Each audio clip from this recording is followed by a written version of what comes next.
Okay, power cell, spacer, cyclotron. Ooh, trap. Freedom. You've got to be kidding me!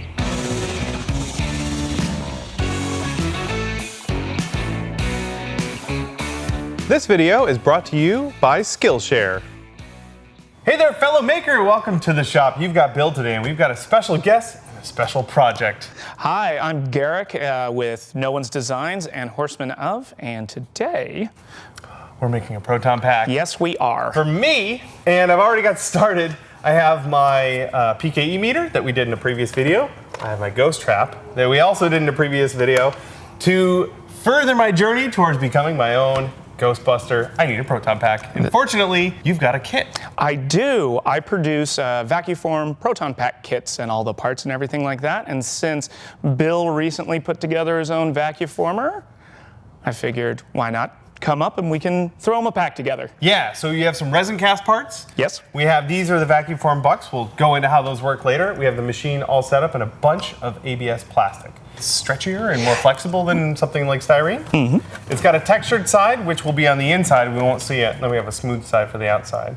And that's gonna get put in my frame for vacuforming. And then you've got some patterns over there. For vacuforming, one of the things that I like doing is that I raise my patterns up on these spacers. That keeps it so when the plastic gets sucked down, you don't get those little curved, soft edges. You have a nice line to cut to. And then, oftentimes, your patterns will stick in the plastic.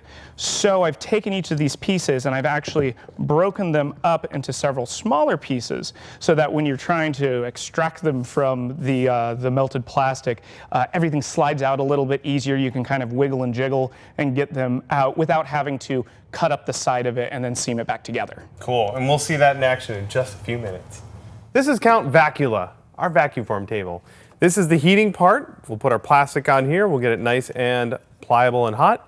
Then it'll go over here to our platen, go over the form, turn on the vacuum, pulling the plastic over it. We actually put this together to make some visors for Adam Savage. That turned out really well. We also have a full build video on how we put this whole thing together if you're interested in building your own.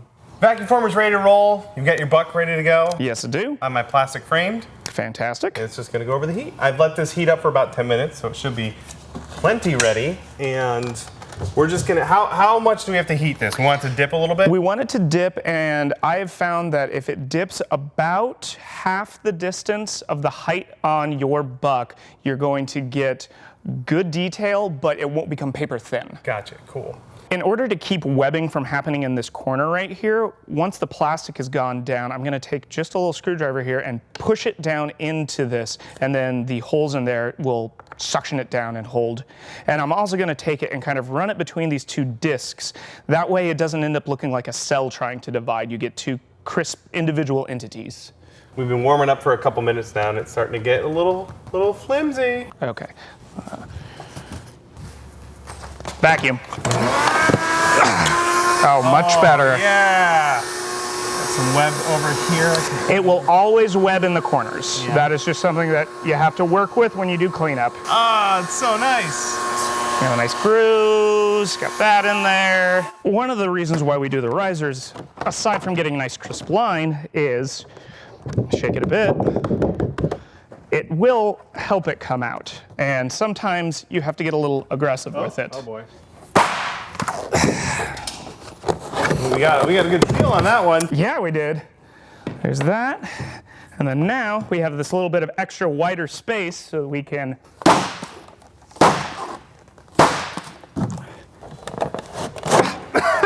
booyah! Go team! It's a boy! Let's do the rest of the parts. Yes. Vacuum.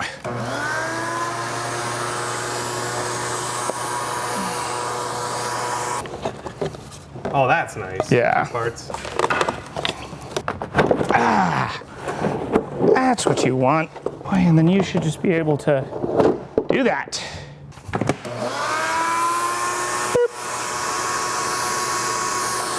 Our our buck shifted a bit over here, which would cause it to be a pain to come out of normally, but this particular piece is actually cut into 3 separate pieces, so it hopefully won't be as much of a pain to come out as it could have been.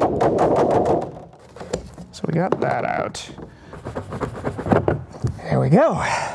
We may still have to trim it out. Vacuum. Oh, yeah. Oh, that's good. I'm doing the easy one. There you go. There you go. Yeah, this may be another one where we're gonna have to come in and trim this little bubble down. These are a nice pair of Japanese model making scissors, but any shop shears usually can do. And what I'm gonna do is come around and cut just along this lower area. This way, I don't have to try to manhandle this whole big sheet of plastic while I'm working on it. Aha! And again, this is why you do it in multiple pieces.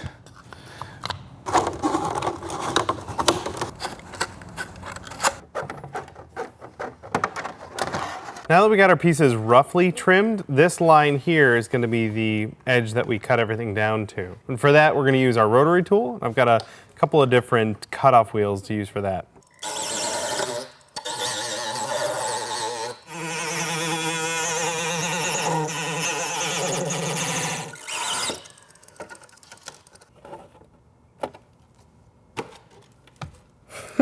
One of the things that we discovered is Bill and Britt's vacuforming system is different than mine. Mine's a over-under, and theirs are a side-by-side. And we had a little bit of an issue with our bucks shifting on their risers, which made them a little more difficult to get out and caused some minor splitting on some pieces. That's to be expected with vacuforming. It's an easy fix. But yeah, if it looked like we were struggling a little bit, we ran into a few complications. Ta-da! Basically done. Oh yeah, just tape it together and go. I think we actually have a couple more days of work, but everything's looking really good. We got it trimmed. Everything fits basically together. What's next? Well, we've got a little bit of webbing on some of these corners here. And so what we're gonna do is we're gonna use the edge of a cutoff wheel and kind of burnish some of that plastic down. It's gonna melt it back into place so we don't have to just cut it away and fill.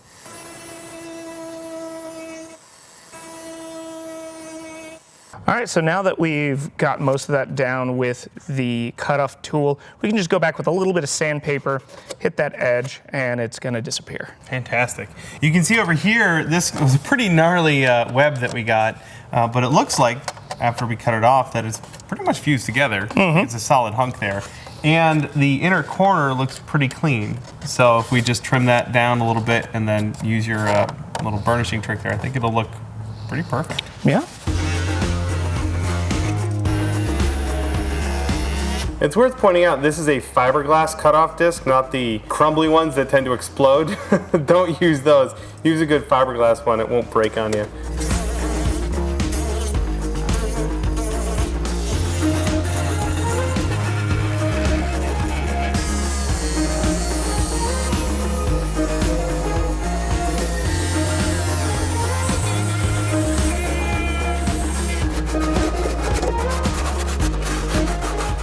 All right, well, since we had some splitting, we're just going to use a little bit of super glue and some accelerant to hold it in place. This isn't necessarily to provide any strength because we are going to be fiberglassing for that. So if we hold it there, and my magical third arm gets it there, that holds in there, and we move on and do the rest of them. So we just need to knock a little bit of this edge down right here to make it easier for when we super glue our pieces together. And just a basic rough file can work for that. You don't even need to use sandpaper. And this is just to hold it together temporarily while we backfill it with fiberglass. Exactly, that's gonna really be what gives it its strength. So this doesn't necessarily have to be absolutely perfect. And I like to be able to hold it over the table just so I can get some pressure on there. Well, that's a nice satisfying fit right there. Absolutely, so we're gonna, oh, that's supposed to happen. I'm just trying to keep pressure on the whole thing while you do it. There. I heard that, I heard that. Yep. really pinch it. I want to mark where my cyclotron goes because I'm going to need to pick it up to put the super glue on it, and I want to make sure that all of these are lined up properly with the rest of the pack, because the last thing you want is your stuff to be off kilter. And all the other Ghostbusters at Ghostbusters school to make fun of your wonky Proton Pack. Your hand-me-down pack. So you're putting that right on the edge. Yes, and like I said, this doesn't need to really have any strength to it. It just needs to keep it from shifting around. Don't mess up. I know, no mistakes. This little squeezy bottle is great for applying a tiny bit of the superglue accelerant without dousing the entire area with the spray bottle. So it's all assembled, and we are going to now reinforce it with fiberglass.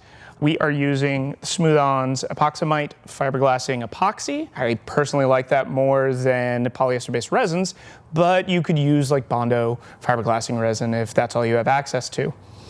We are going to use some nice fiberglass squares that Bill is cutting out for us. And our first layer, we are going to thicken with some Urefil 9, so it will stick to the edges and hold our fiberglass in while we go back and put the laminating resin on top of it. Is that enough? Probably not. No, okay. So we're going to be working with both Urefil 9, which is a really, really nasty lung irritant, and epoxy, which the vapors aren't good for you either, and you can actually develop an allergy to. So lung protection, respirators are a must.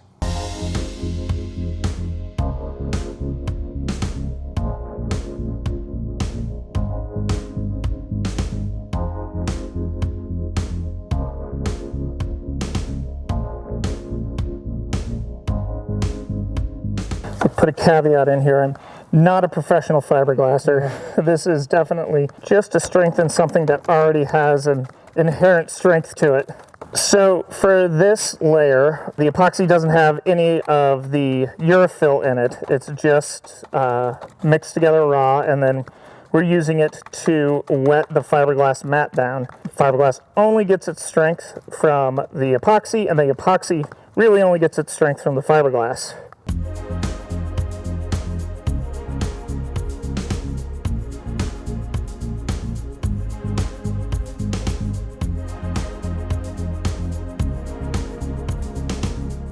I don't think we're going to win any awards with our fiberglass work, but it should do the trick. What's next? So we're going to take this over to another table, flip it upside down, use a little bit of 99% alcohol to clean off any drips or fingerprints or anything, and then put some weights on top of it so it cures overnight and it'll cure nice and flat.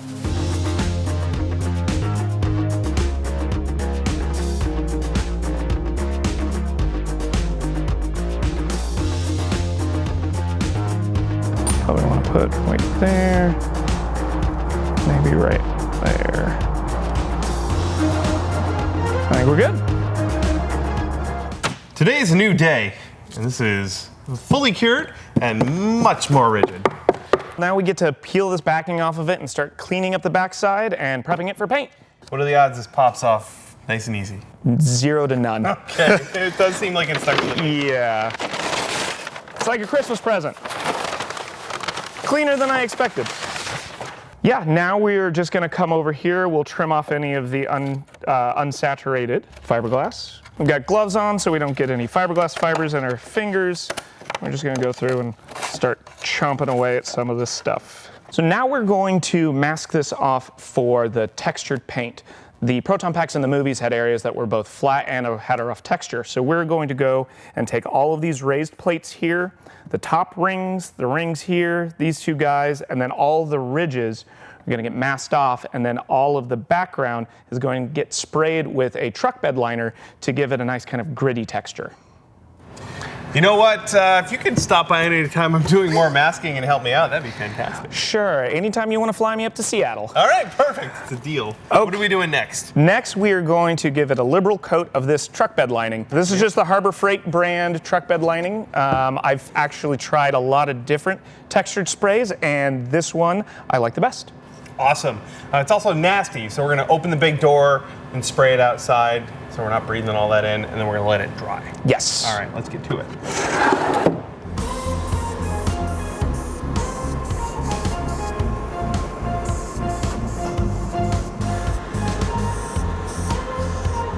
All right, so it's been a couple of hours, it's nice and dry, and now we're just gonna start peeling away all the masking tape.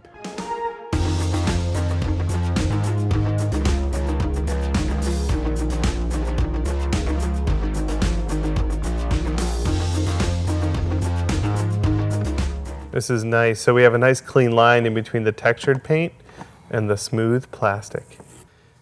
You know, smooth plastic was my nickname in high school. Smooth, smooth plastic. This is our last piece of tape, and this area is masked because we're going to be gluing something right here, so I want to glue directly to the plastic, not glue onto the paint. All right, now it's time to start drilling holes.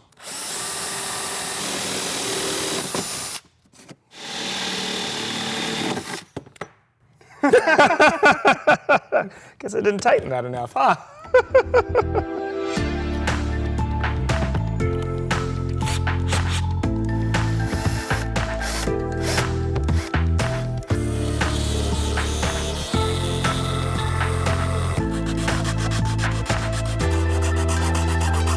Okay, so when you're making your bucks and you're drilling draw holes for the air to come through, it's also good to line them up for where you're gonna mount parts because they give you a nice little place to drill every time so that this guy will slide right in there.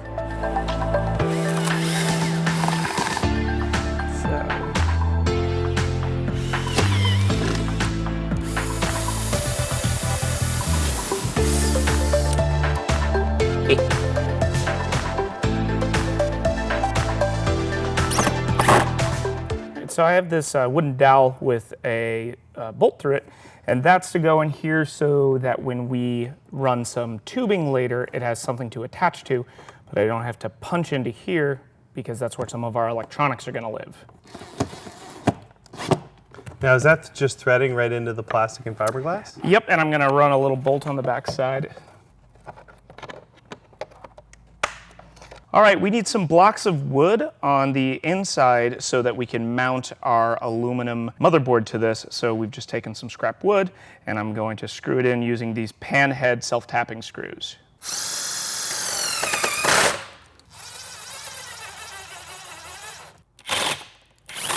For this part, we are going to be mounting our Dixie Cup Holder, which is going to hold our wand on. And by sandwiching the piece of wood in between this, we're gonna give it more structure for the weight of the wand. In Ghostbusters 1, they were straight up and down, but it was incredibly hard for the actors to pull their proton wands off. So in Ghostbusters 2, they came back and they tilted it back a little bit, which is the way I mount all of mine to make it easier for you to get your wand on and off the pack. This is the aluminum motherboard that we're going to use to mount to the back of a Proton pack and then mount the Alice frame pack to this. I get these custom water jet cut in Phoenix. It's a file that I created that fits mine perfectly. It is cut out of aluminum, so it's going to be nice and lightweight and sturdy, so you won't have to worry about it flexing or the weight of cutting it out of something like plywood.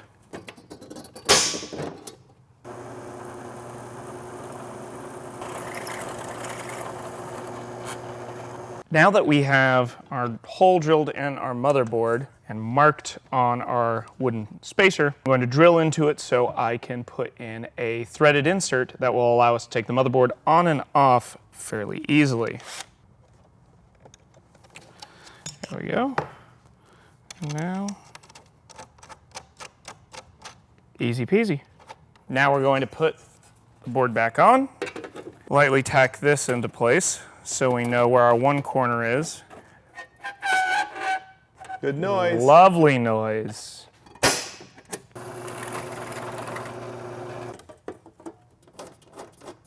Now that that corner is screwed down, I can line these all up and mark where I'm going to put the other threaded inserts. Before we glue the lenses on the inside of this, we're just going to go in and touch up some of the white fiberglass that you see through there so that it just looks black all the way through. That's before, and that's after.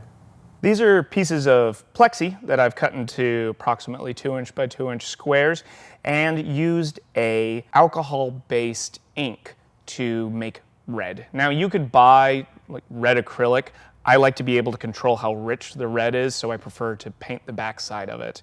And now we're just gonna go in with a high temperature hot glue gun, detail hot glue gun, and tack these into place. It's nice because the fiberglass is kind of porous. The hot glue grips really, really well. Ooh. We are going to mix up a little bit of 5-minute epoxy and brush it in and around the cracks and seams where we put our mounting blocks. And that's just to add a little extra bit of reinforcement and kind of keep them from possibly shifting or twisting. We just don't want to get it in the threads. That is one thing we don't want to do.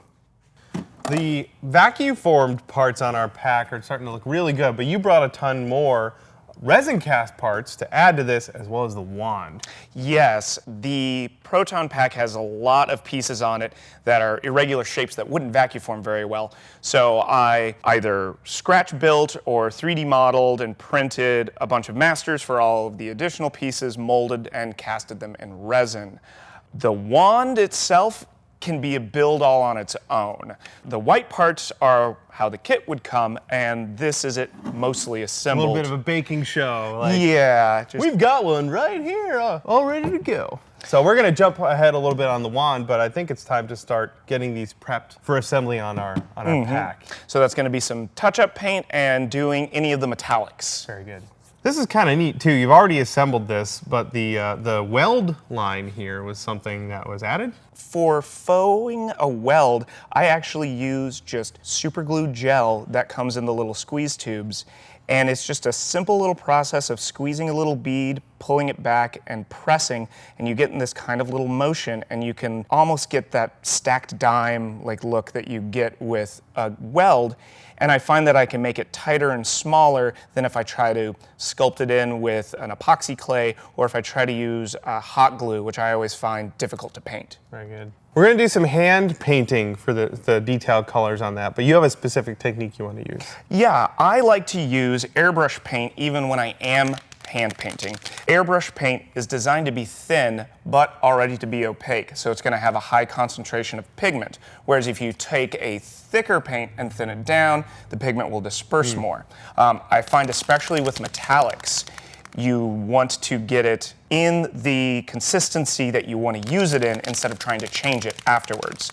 This is something you could totally airbrush, but I always find myself bouncing between, is it gonna take longer to hand paint it or longer to mask it?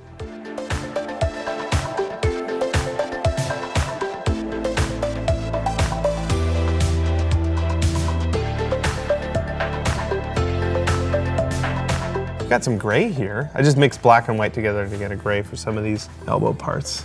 We're gonna be weathering this when it's all together, so any of the joints where, you know, the crevices you might get a little bit of overpaint, you're gonna be going back and making look dirty anyways. Hide our crimes. Hide the crimes. Is that what was in the trunk last night? a hidden crime.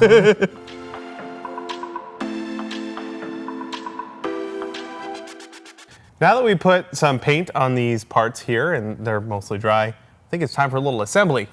Absolutely. We are going to mount both the speaker and our Alice Pack frame. The backpack frame is going to go on the back of this. Yes. And that's this guy here. Yes, and this is a modern replica of the Alice Pack military frame, which is really great for carrying around anything of substantial weight. And so this could be also used for larger cosplays because it's got great places to mount and it carries the weight both on your hips and on your shoulders. Yeah. It's especially great for an unlicensed nuclear reactor. Yes. The bottom of this lines up with this line right here. Just marking holes that we're going to need to drill through for our mounting bolts.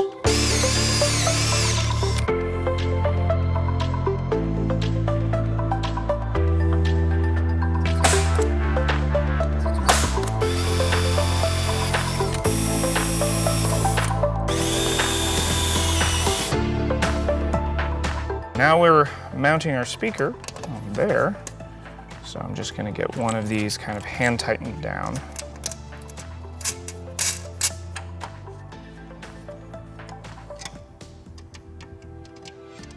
We're going to use these 1.5-inch stainless steel bolts as standoffs. One's gonna go in like that. The standoffs are going to hold the pack away from the Alice frame, give it a little more space, and it'll make it seem a little more balanced on your back. There. These guys are a little wide down here, so we're gonna throw some fender washers on top. Big flat fender washers here to take up some of the gap.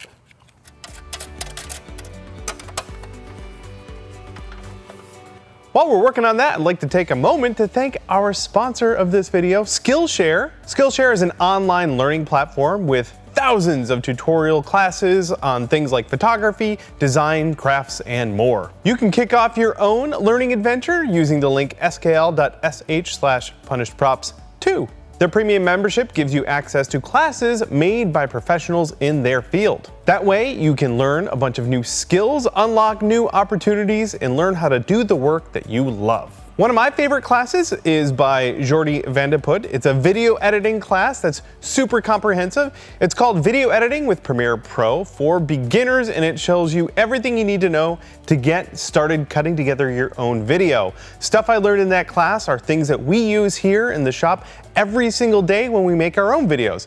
Isn't that right, Britt? Yeah, Bill. Cool. Skillshare is also more affordable than other learning platforms out there. An annual subscription costs you less than $10 a month. What's even better is that you can give it a try for free. If you use the link down below, the first 500 people that sign up will get 2 months for free. Again, that link is skl.sh/punishedprops2. Thank you, Skillshare, for sponsoring this video and for providing a valuable resource for creative types like me. All right, let's get back to the build. Cool. So the pack, this part's all ready to go, and we have our holes so that we can attach the pack to it. So we're gonna set this guy aside and finish that one up. Before we put on all of our nicely painted extra bits and bobs, we need to get the electronics in this. Yeah. We don't want to have all of that fancy stuff on it and have it up on its tummy, rubbing around and everything. Right. The lights for the Proton Pack are going to be powered by the microbit board. Now this is an educational board which was designed for children, so it's right at my skill level. The great part of it is that it's programmed in a visual language, and you can even use your cell phone to program for it. What we have next to it is these little add-ons created by SparkFun. The board slides into them and gives us nice little solder points, so it's easier to make connections to our board without having to try to solder permanently to it. There we go. While Garrick is soldering a million leads onto his stuff, I cut this blue piece of acrylic on the laser to hold all of these LEDs, and I'm just hot gluing them in place. I'm just making sure that the negative and positive leads line up to make for wiring a little bit easier later on. And this whole assembly then can get attached into our pack. Just do a couple more. Now that I have all of my LEDs in place, I got all the negative leads and I bent them down and I'm soldering them together. They'll all get fed to one lead. All of these are gonna get hooked up to the wires that Garrick is currently soldering. I'm gonna do the same thing to this guy here, just connect all of the negative leads together. Okay, I have all of the leads soldered to our little chip holder here. The 4 shorter ones are gonna be for the cyclotron, and this mess of longer ones is going to be for our bar graph. Right down there? Yep. Now, Done. got to make sure to feed these through the hole first before we start soldering. And those are all labeled so you know which is which. Absolutely. Before we get this all pinned in here, I'm going to solder one of the ground leads off so I don't have to try to solder it while it's mounted in the pack. Over here I've got these little caps that I quickly 3D printed. Garrick said he likes to use PVC caps, but we didn't have any, so I modeled these up, printed them, and then painted the inside black, and these LEDs should fit perfectly. And these are will eventually be those red cyclotron lights. So I'm gonna get those all assembled and put some leads on those too. We now have our LEDs glued and soldered into our little cups, and I'm going to hot glue them onto the red lenses inside of here. Then we will solder the positive leads and give it a little test. So you've just soldered the negative lead for all the cyclotron lights. Yes, I did, but I slid this part up, I think, when it was a little too warm and it started to shrink on heat me. shrink? Yeah. So we'll see if the heat shrink's still good. I actually just bought some liquid electric tape and haven't tried it yet, so. Let me go get it. Let me go get it. Let's go get it. All right. Nice. Yeah. Is this just liquid Plastidip? It might be. Oh, that's a lovely smell. Yeah, though. it's got an odor. Did I get all of it? I got all of it. Yay! Now it's venom. Now, the part that we don't want to mess up. Soldering the positives in the right order so our light sequence is good. There we go. Gonna take our micro bit, which I've downloaded the program for the pack lights, get it in there nice and snug. Gonna take a little power supply, a little 3-volt power supply that they provide. Gonna plug it in. I see lights blinking. I see lights blinking as well. I bet it looks really cool on the other side. Let's find out. It's alive! All right, despite my best efforts, those lights seem to be working properly. Excellent. Yes. Let's solder some more. Yes. I did some soldering. Yes. Bill soldered these 1 to 11 on here, and we're about to plug the chip back in and run some power to it to make sure that it all works before we glue it back into the pack. That's there. Boop, boop, boop. Oh, that's good. I'm really, really happy that all worked. Some time has passed and much soldering has happened. Similar to this light bar in there, I have been doing this guy right there. So for a couple hours, we've really just been soldering. What are you up to, Garrick? Well, I am prepping the wand body for the LEDs that we're going to have to mount into it. And for some of the interior lights on this, we're actually going to use these LEDs that I scavenge out of a dollar store light kit. That's right, for $1 you can get 10 LEDs, a battery box, and a switch. This would cost me $10 in components alone if I tried to buy it anywhere else. This is going in the wand, so you've got one of these soldered up for the wand, and that's this guy right here. So is this the same board? Yeah, it's the same board, just with a different program that will load into there, and it'll run all of our lights for the wand. Awesome. Let's get back to soldering. Garrick is testing the third thing. Let's see if we're 3 for 3. Yes, please, please. Hey! 3 for 3? Oh, yeah. Well, Oh no! One of them doesn't work. We'll figure it out. We'll figure it out, okay. Okay. This is the board for that light that didn't work. We figured it out. Whose fault is it, Garrick? Oh, that'd be my fault. Yeah. This pin here is not to be used, so we got to shift these two guys over. Instead of being in 11 and 12, they need to be in 12 and 13, so that's what I'm up to. Okay, we got everything tidied up again. Where'd my battery go? Plugged in? Yeah! That's awesome. I'm calling that 3 for 3. 2.5 for 3. All right. Now that most of the electronics are sorted, Garrick here is gluing all of these LEDs right in Yep. to the pack. Nice. We're at the point now where we're starting to wire up the wand. So I have this, I just picked it up at Fry's Electronics. It's a 10-wire color-coded, bundle. It's all twisted copper wire instead of solid core because this is the wand. It's going to be flexing.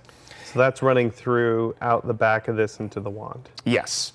Now I'm going to hot glue this piece of EVA foam to the back of our board here, so when the volume knob protrudes through the front of the pack, the whole board isn't just rocking on this knob. Boop, boop. I'm attaching the leads from our power cord to our Sound Blaster chip here, and this is just going to run out to our off-boarded 12-volt power supply. So the end of that will plug into there. If he doesn't get this finished in time, then he may not make it through winter. We're doing our power test. Brick on, power light on. So it's being powered, and Oh yeah. Let's turn that down a bit.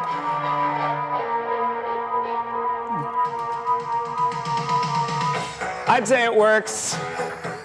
Yeah. Don't touch soldering iron, kids. As opposed to all the other soldering that we were doing for lights, this is to hook up all of our sound. So I've been soldering switches into our wand here that lead all the way up into these terminals, and I just finished the activation sound. Which is also good because it's going to trigger our power out for our lights, so we can start getting everything to work in sequence with each other. There's a turn off noise too, it's so good.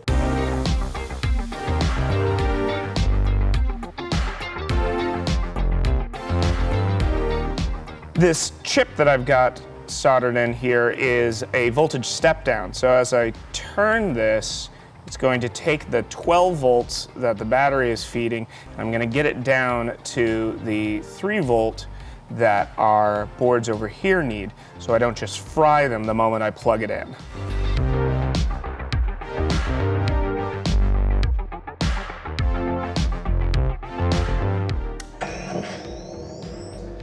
Lights! Yeah! Nice.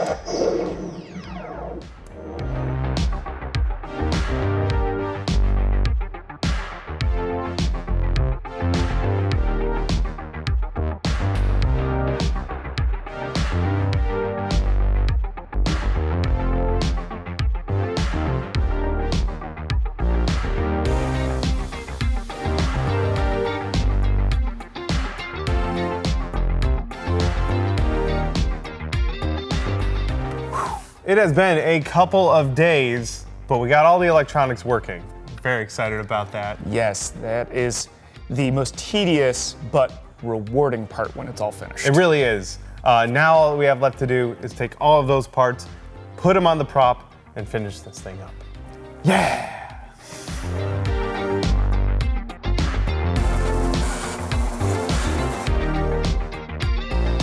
Every tool is a hammer.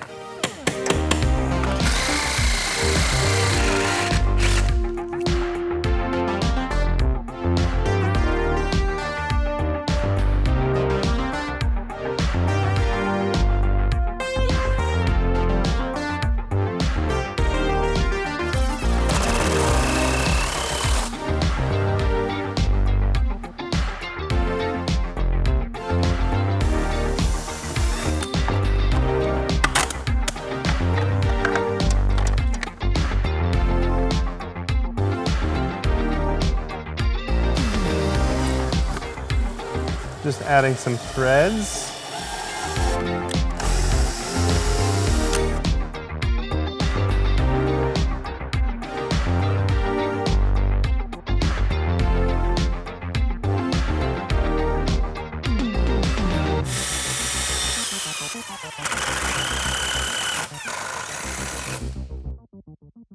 This is just plumber's epoxy, which is a resin stick that's got the resin and the hardener all in there. You can see the two compounds, and then we knead it together to form a putty or a clay.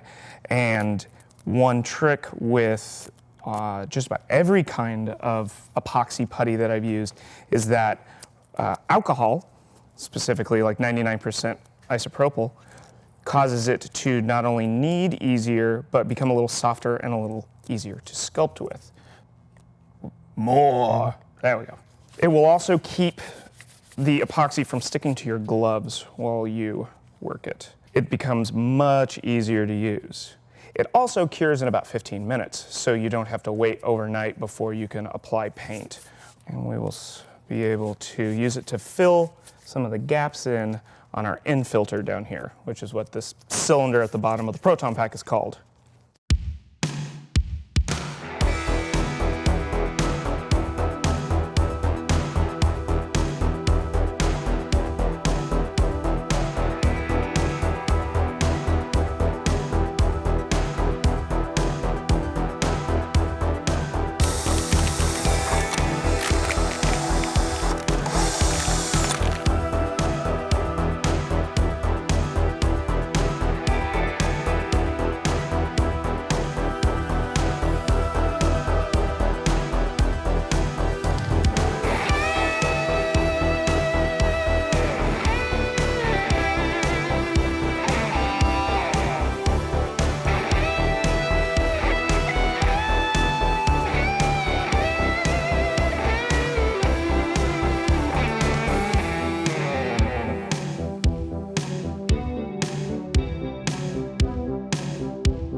So what I find is you take these little D-rings right here, and you kind of pop them out, and then you should be able to lean it back.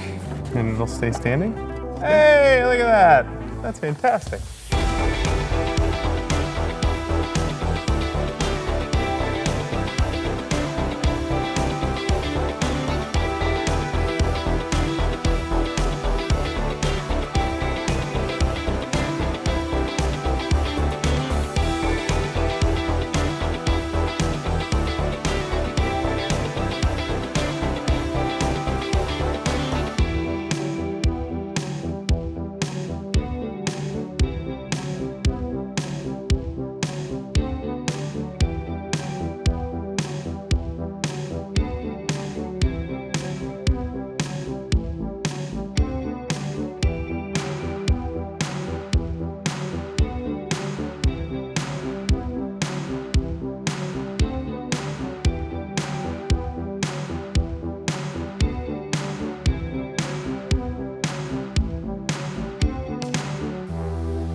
The Proton Pack has been assembled. The lights still work. We checked, and now it's time to dirty it up just a little bit with some acrylic paints. Ha! Yeah!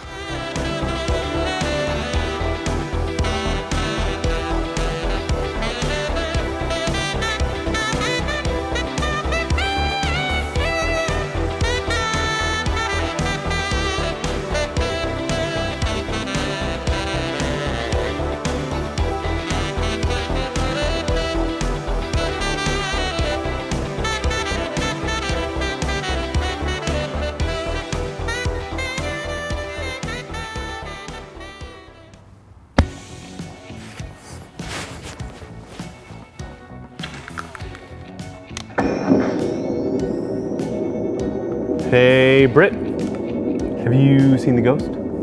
Bathroom. Okay. I hope he flushed. Your days are numbered!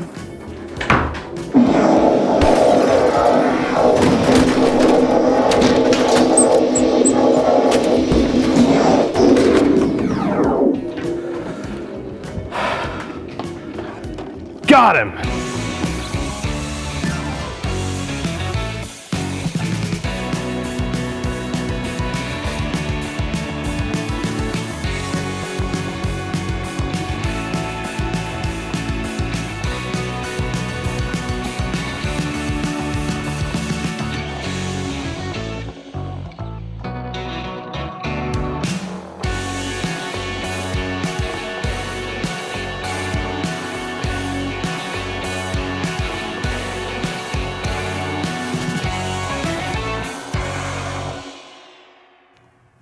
Yes! Proton Pack done. This has been one hell of a week. Yes, it has. Took us about 5 days, but we put this whole thing together and filmed the whole thing for you, and I couldn't be happier. This is so dope. So there's a volume knob here so that we can turn up the sound or turn it all the way off for now so you can hear us. We've got all the lights, we got the sounds, everything still works. The electronics took us the longest. Yeah, probably. definitely. Thank you, Garrick. This is incredible. Absolutely. You do kits? Yes, I do kits. Of this. You can find that on my Etsy store, just KnowOne's Designs on Etsy. And then if you want to follow any of the stuff that my wife and I do, it's just KnowOne'sDesigns.com or KnowOne's Designs, Facebook, any of that stuff. And all of our group projects are on horsemanof.com. Very good. And we'll have links to that down below. For the kits you do, you have lots of different options. Yes. Which is fantastic depending on the level of work you want to put into this, but if you want to get the resin cast parts, the vacuform parts, and build your own, I'm your guy. Garrick's your guy. And I'm, again, just blown away. And now that I have a trap, I've got a PKE meter, I've done all the hard parts. Very soon, I'm gonna have to put together the rest of the jumpsuit so that I have my own Ghostbuster outfit for cosplay. Again, just really excited. Thank you so much. Thank you so much for hanging out with us. Like I said, links down below to all the Garrick stuff, so you can go get your own Proton Pack kit. We'll have links to all the tools and materials that we use if you want to follow along on a similar project. And if you have questions, let us know in the comments. I'm happy to get back to you. Finally, thanks to our patrons for all the support. If you want to help us out, patreon.com/punishprops. You can toss us a buck and get access to some really cool additional content, like our extra credit video, which we're about to film. Alrighty. That'll do it for this week's build. Thank you so much for following along, and we'll catch you in the next one. All right, these screws are going through the body into that big tube that I just glued on, kind of. And now we just have to do that a bunch more times. What's this we? Oh, excuse me. I have to do this a bunch more times. This is the switch for the Death Star targeting computer. That's great. You got your shrink tubing? No, I forgot it. I'll get it to let go. Please be free. Be free. All right.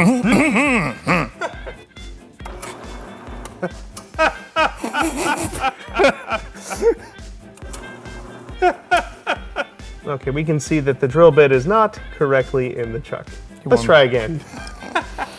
How's your day going? Oh, just swell. That hot glue gun doesn't make any fun noises. Don't worry, I got you covered.